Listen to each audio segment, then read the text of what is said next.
Hi everyone, nice to see you on our YouTube channel. We will point to see if today has but what information offline. Amazon started a Twitter war because Jeff Bezos was pissed. Snarky tweets targeting Senators Bernie Sanders and Elizabeth Warren came after the CEO told executives they weren't pushing back hard enough on critics. Amazon has long been at odds with Senators Bernie Sanders, IVT, and Elizabeth Warren, DMA, over their criticisms of the company's labor and business practices. But the discord reached new heights last week when Amazon aggressively went after both senators on Twitter in an unusual attack for a large corporation.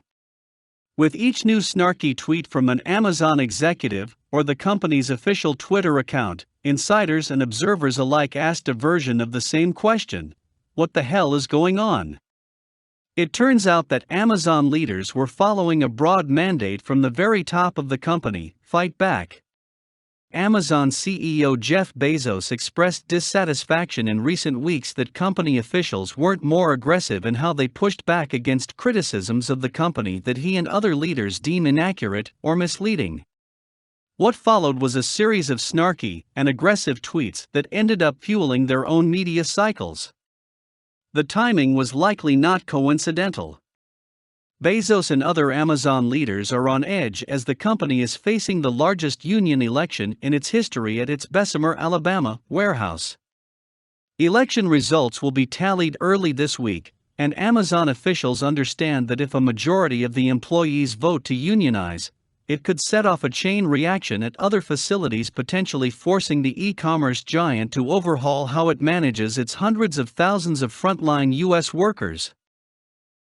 There was terror inside the executive ranks of Amazon the last time a union election was held at a U.S. Amazon facility, and that was only a small subset of a warehouse's workforce, the majority of whom voted against unionization. That vote happened in early 2014 and consisted of just 27 technicians and mechanics at an Amazon warehouse in Delaware. In Alabama, though, the stakes are much higher, with nearly 6,000 workers eligible to vote. Bezos knows all of this well. So when news broke last week that Sanders was planning to visit Alabama in the final days of voting, top Amazon executive Dave Clark fired off a Twitter thread that started with the following post: "I welcome Sanders to Birmingham and appreciate his push for a progressive workplace," Clark's account posted on Wednesday. "I often say we are the Bernie Sanders of employers, but that's not quite right because we actually deliver a progressive workplace." A few hours later, the official Amazon News Media Relations Twitter account, with more than 170,000 followers, snapped back against House Representative Mark Pocan, who had questioned Clark's progressive workplace assertion by alluding to stories of Amazon's pace of work being so demanding that workers have to urinate in water bottles. "You don't really believe the peeing in bottles thing, do you?" the official Amazon News account tweeted. "If that were true, nobody would work for us." And after a back and forth with Warren that began with her criticizing the company's tax payments, the same Amazon account quote-tweeted Warren with this message. An Amazon spokesperson did not reply to a request for comment.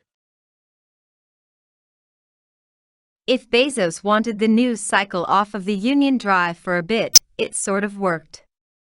But instead of talking about the union, media outlets and industry observers have been focused on the rarity and judgment of a trillion-dollar company sparring with powerful lawmakers on Twitter.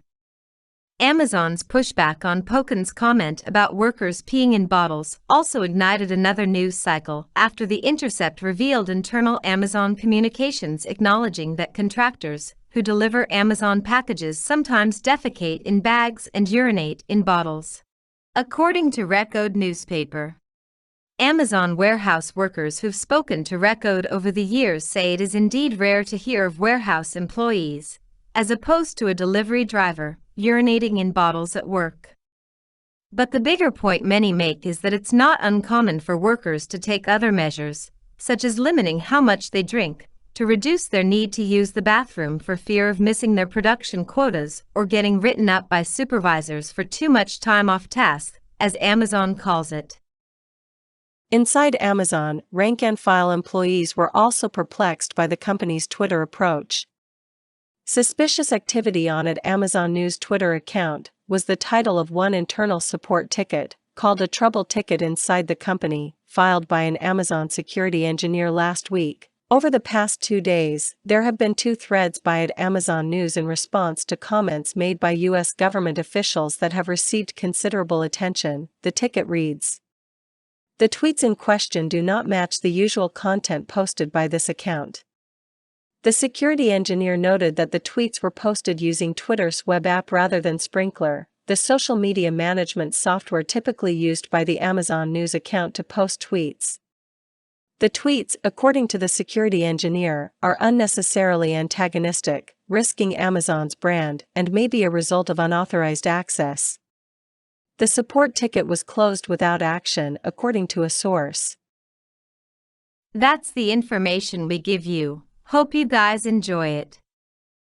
And now goodbye and see you in the next video.